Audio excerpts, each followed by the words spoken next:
Welcome to this deep dive. So, for you listening today, our mission is, well, we're exploring why two Caribbean energy giants, Guyana and Trinidad and Tobago, are suddenly just rushing to merge their economic engines. Yeah, it's a massive shift right now. Right. And we are pulling from reports by CNC3 and Kaitour News on Guyanese President Irfan Ali's recent address in TNT.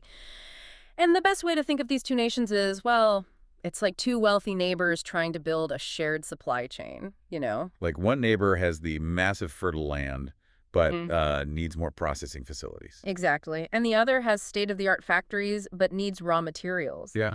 I mean, they want to build an empire together, but currently they are standing in the driveway arguing over who gets to hold the clipboard for the paving permits. Yeah, that clipboard argument, that administrative gridlock, was really the core focus of President Ali's speech.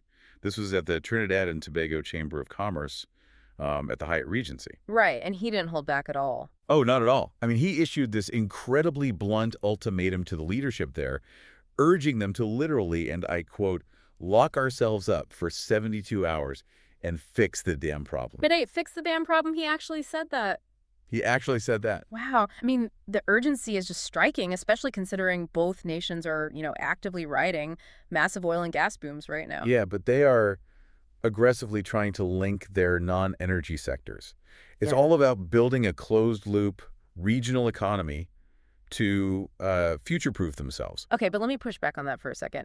Why are nations that are just flush with energy cash stressing over beans and cocoa? I mean, it's like a lottery winner who immediately starts a vegetable garden to ensure they never go hungry, right? Well, yeah, that's actually a pretty great way to put it. Instead of just pivoting away from oil independently, they're trying to create a joint economic front. Oh, I see. So Guyana grows the raw materials, like their massive acreage, to scale up raw soybean production. And T&T refines and exports the value-added products using their established base, like, their historic cocoa processing industry. Okay, so by linking those complementary strengths, they insulate the entire region against the inevitable volatility of global energy markets. Exactly. Which sounds like a foolproof macroeconomic strategy on paper until you look at the reality on the ground. Because Ali pointed out a pretty glaring disparity in how capital is actually moving. Yeah, he praised the T&T-based NSA MEC-L group. They easily opened a retail shopping mall in Guyana. Smooth sailing. Right, a shopping mall is easy. But he was visibly frustrated that not a single T&T consortium has invested in Guyanese gold. Which is wild. It is. I mean, retail investments flow smoothly, but high-value primary resource extraction just hits a brick wall. And the barrier stopping that T&T capital from entering Guyana's gold sector isn't even financial. It's severe administrative friction. Like, President Ali explicitly targeted the lengthy immigration processes in T&T as the primary bottleneck. Ah, so it's red tape. Pure red tape. When basic work permits take months to process and customs clearances just drag on, regional business freezes completely. Right. And he even mentioned carriers like Caribbean Airlines taking a huge hit from this. Yeah, absolutely. Like when flight crews and logistics managers are subjected to redundant, time-consuming immigration checks, it just destroys the airline's operational efficiency. Yeah, schedule slip. Cargo sits on the tarmac. Exactly. And the cost of simply moving people and goods skyrockets. So you have multi-billion-dollar trade strategies basically failing to launch because the basic paperwork is too difficult to process. Right, it's that micro-administrative chokehold.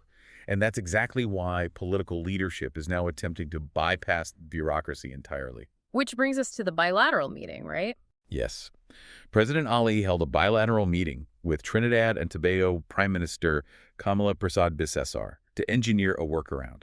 They focused heavily on food security, tech exchange, and energy integration. But the actual mechanism to fix the red tape is the creation of a joint working group, right? Like public and private sector. Exactly. They are putting the investors holding the capital and the policymakers writing the rules at the exact same table. Oh, that's smart. So they can just cross off redundant regulations in real time. Yeah, and Prime Minister Persad-Bissessar also committed to an official visit to Guyana to keep that momentum going. And, tucked into this bilateral blueprint was a really vital geopolitical layer. Right, the territorial integrity aspect. Yeah, T&T officially expressed support for Guyana's territorial integrity and sovereignty. Which is huge for you, the listener, to understand, because you can't build a massive cross-border agricultural supply chain if one partner's territory is under dispute.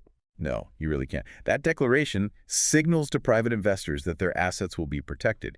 It significantly lowers the geopolitical risk premium of these joint ventures. So basically, executing a grand vision ultimately relies entirely on fixing ground-level logistics. If the people and the paperwork can't move freely, the money won't either. That's the That bottom line. It's fascinating. I mean, the potential of a unified Guyana and T economic front is staggering. It could be a true energy and agricultural powerhouse. Oh, without a doubt. But it does leave you with something to really mull over. If two highly motivated, resource-rich nations have to literally threaten to lock themselves in a room for 72 hours just to fix basic border lines and paperwork, I mean, what does that reveal about the invisible friction holding back global progress everywhere else? Maybe the biggest threat to those wealthy neighbors building their empire isn't the global market, it is just the clipboard.